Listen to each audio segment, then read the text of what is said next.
Baik, Assalamualaikum warahmatullahi wabarakatuh. Perkenalkan, saya Sri Nanda Ali.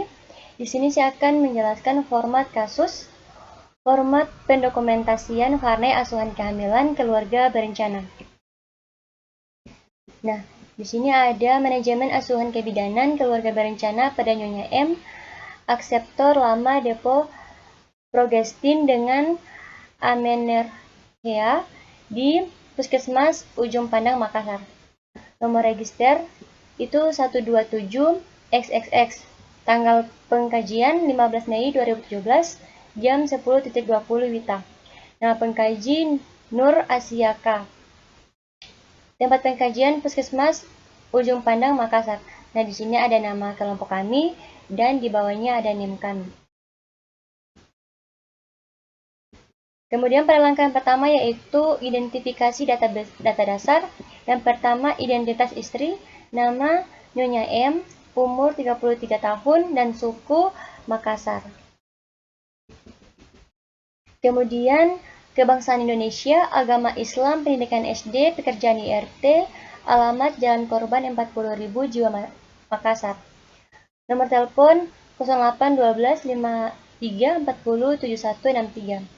Kemudian identitas suami yaitu nama Tuan K, umur 35 tahun, suku Makassar, kebangsaan Indonesia, agama Islam, pendidikan SMP, pekerjaan buruan harian, alamat Jalan Korban 40.000 Jiwa Masyarakat, dan di sini ada nomor teleponnya. Kemudian yang kedua identifikasi diagnosa atau masalah aktual. Kemudian data subjektif, tanggal kunjungan yaitu 15 Mei 2017 jam 10.15 WITA. Kunjungan yang pertama, alasan kunjungan yaitu ingin suntik KB. Kemudian keluhan tidak haid selama 1 tahun terakhir.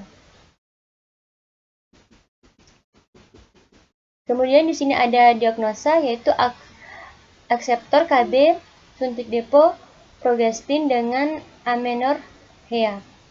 Riwayat kesehatan yang lalu, ibu menjadi akseptor suntikan depo progestin sejak tahun 2015.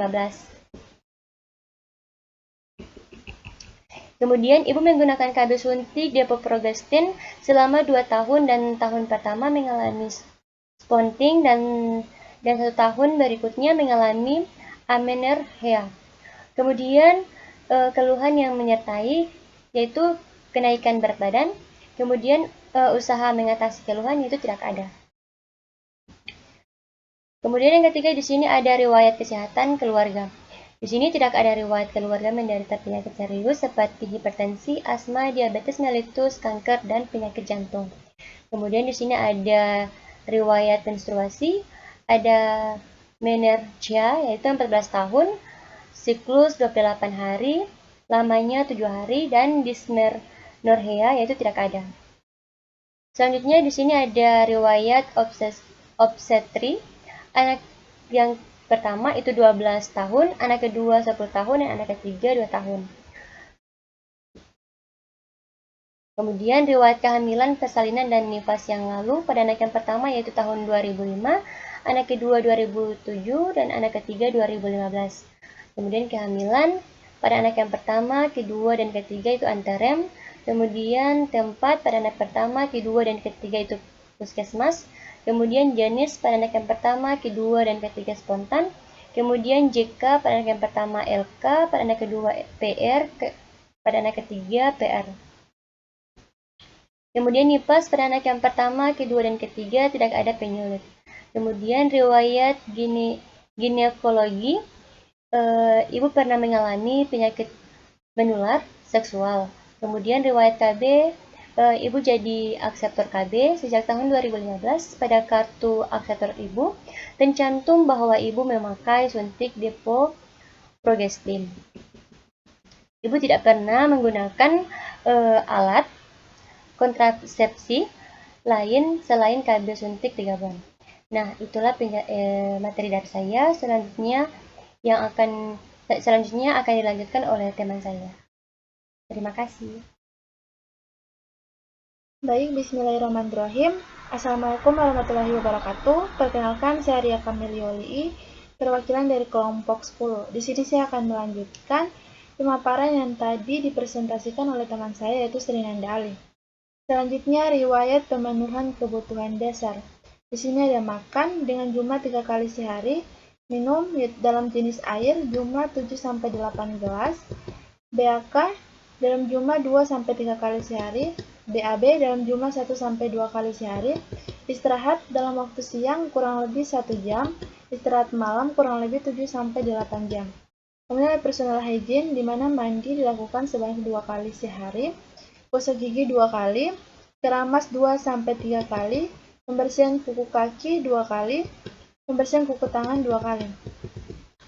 Selanjutnya ada data psikologi dan spiritual, di mana ibu merasa cemas dengan apa yang dialaminya. Ibu belum ada rencana untuk hamil lagi, pengambilan keputusan dalam keluarga dengan cara musyawarah. Ibu dengan suaminya mengambil keputusan ber-KB. Ibu berkeyakinan bahwa tidak ada larangan dalam agama untuk ber-KB, untuk menjalankan sholat 5 waktu sehari. Selanjutnya ada data objektif, di mana pemeriksaan fisik meliputi keadaan umum baik, kesadaran kompos mentis, tekanan darah 120/90 mmHg, respirasi atau pernapasan 22 kali per menit, nadi 80 kali per menit, suhu yaitu 36,6 derajat Celcius, berat badan mencapai 65 kg. Selanjutnya ada pemeriksaan penunjang, di mana didapati pemeriksaan penunjang yaitu negatif. Selanjutnya, langkah pada identifikasi diagnosa masalah potensial. Masalah potensial yaitu dropout, data subjektif, ibu menjadi akseptor KB depo progesteron sejak tahun 2015 dan mendapatkan haid terakhir pada bulan Mei 2016.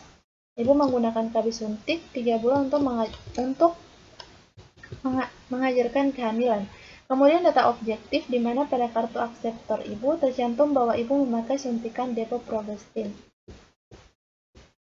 Selanjutnya analisa dan intervensi data, di mana yang pertama apabila ibu merasa cemas dengan masalahnya, ibu dapat berhenti menggunakan KB suntikan 3 bulan dan beralih ke kontrasepsi yang lain.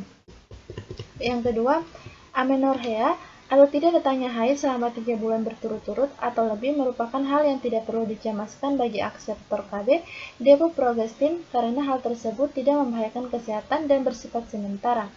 Ketika suntikan dihentikan, maka kesuburan akan kembali secara berangsur-angsur. Yang ketiga, hormon progesteron mengganggu perubahan fisiologis endometrium, yaitu mengganggu kadar puncak FSH dan LH yang menyebabkan endometrium mengalami keadaan istirahat dan atrofi sehingga menyebabkan penghambatan dari implantasi. Kemudian ada langkah pada tindakan segera atau kolaborasi, di mana tidak ada data yang mendukung untuk dilakukan tindakan segera, konsultasi, kolaborasi, ataupun rujukan. Selanjutnya ada langkah rencana tindakan asuhan kebidanan, di mana diagnosa akseptor lama depo progesteron, masalah aktual amenorrhea, masalah potensial dropout. Tujuannya yang pertama agar ibu tetap menjadi akseptor KB selama waktu yang ditentukan.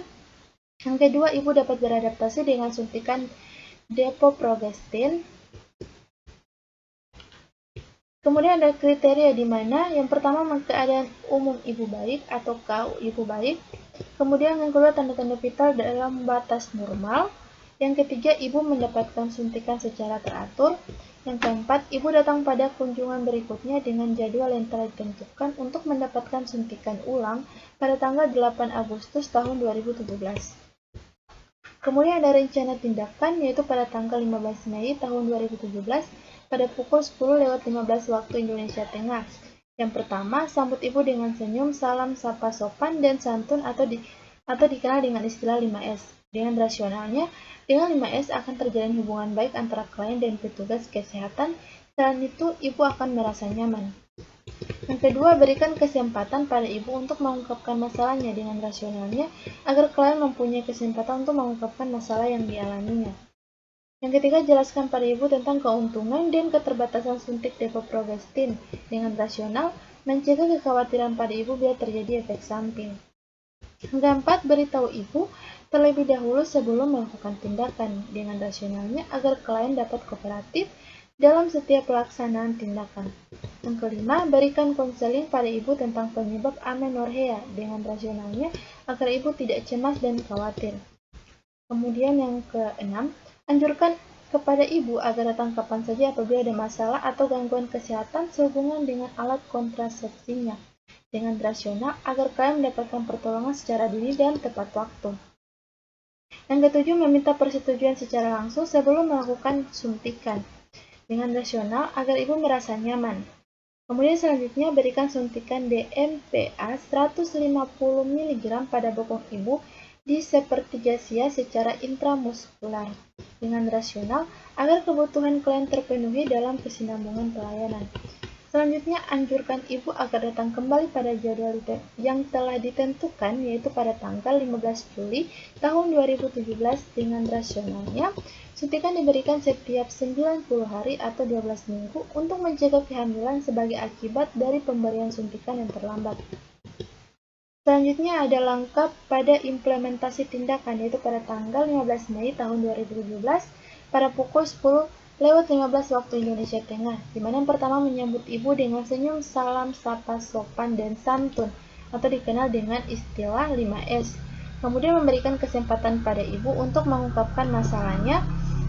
Yang ketiga, menjelaskan pada ibu tentang keuntungan dan keterbatasan suntikan depo-progestin.